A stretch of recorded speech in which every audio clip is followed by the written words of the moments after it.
मैं जब जब जीवन में किसी से मिलने जाता हूं, उससे पहले धीरूभाई अंबानी का प्रिंसिपल फॉलो करता हूं। धीरूभाई अंबानी को 12-13 साल हो गए थे रिलायंस में, लेकिन एक दमदार आदमी सीईओ के रूप में नहीं था। एक भारी आदमी इंटरव्यू देने आया और वो भारी आदमी अनंत भाई जैन। फाइनली 30 मिनट के इंटरव्यू में उन्होंने अपनी नौकरी रिजेक्ट कर दी, नहीं चाहिए, रिलायंस को ठुकरा दिया। जब गेट के पास जाने लगे तो धीरूभाई अंबानी ने ब्रह्मास्त्र फेंका। उन्होंने बोला, अनंत भाई अब आपके पिताजी की तबीयत कैसी है? वो रुक गए।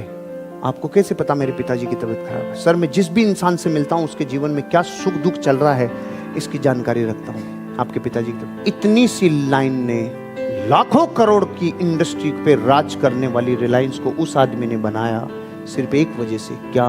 उन्होंने उस इंसान के बारे में जाना। जापानियों के पास सबसे पहले फाइटर प्लेन आए थे, बापू खतरनाक वाले, गए और बम फोड़ के आगे पर्ल हार्बर बंदरगाह पे। रूजवेल्ट राष्ट्रपति था, जन्म से पांव में पोलियो, कभी खड़ा नहीं हो सकता था। उसने एयरफोर्स की मीटिंग बिठाई, हमें जापान को जवाब देना होगा। और एयरफोर्स उसको समझा रही, हम जवाब नहीं दे सकते क्योंकि हमारे पास फाइटर प्लेन ऐसे हैं, हम जा तो सकते हैं, वापस आने जितना ईंधन हमारे हवाई जहाजों में नहीं है। 1 घंटे बाद वो हुआ जो 40 वर्षों में नहीं हुआ था। जो बचपन से कभी पोलियो से नहीं खड़ा हुआ, उस दिन खड़ा हो गया, सिर्फ इसलिए कि जापान को जवाब देना होगा। 11 फाइटर प्लेन्स की टीम बनाई कि आपके पीछे हम लोग ईंधन रख देंगे। 11 फाइटर प्लेन जापान के ऊपर पहुंच गए। पीछे जाके देखा तो सबके डिब्बे खाली थे, क्योंकि इतना लोड लेके नहीं जा सकते थे, इतना वजन। सारे पायलट्स को समझ में आ गया हमें हमारे देश ने क्यों भेजा है।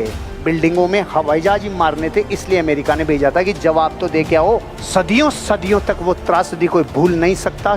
केन्या का एक जबरदस्त धावक था जो दुनिया में सबसे ज्यादा गोल्ड मेडल जीतने वाला है, उसका नाम था बर्नार्ड। तो बर्नार्ड से एक बार पूछा इंटरव्यू में, अरे तुम्हारे देश में ऐसा क्या है रे जो इतने तगड़े धावक पैदा करता है तुम्हारा देश? उस देश से कई गोल्ड मेडलिस्ट निकले दौड़ने में। उसके जवाब ने अपना जीवन बदला। बर्नार्ड ने बोला, हमारे देश की गली गली में ऐसे बोर्ड लगे हुए हैं कि सावधान रहना, इधर शेर है। दुनिया के सबसे खतरनाक दौड़ने वाले लोग उस जगह से हैं जहाँ पे शेर ज्यादा है, मतलब जहाँ पे जीवन का खतरा ज्यादा है। आप में से वही अमीर बनेंगे जिनकी जिंदगी में या तो अभाव है या अमीर बनने का स्वभाव है। कर गुजरोगे आप।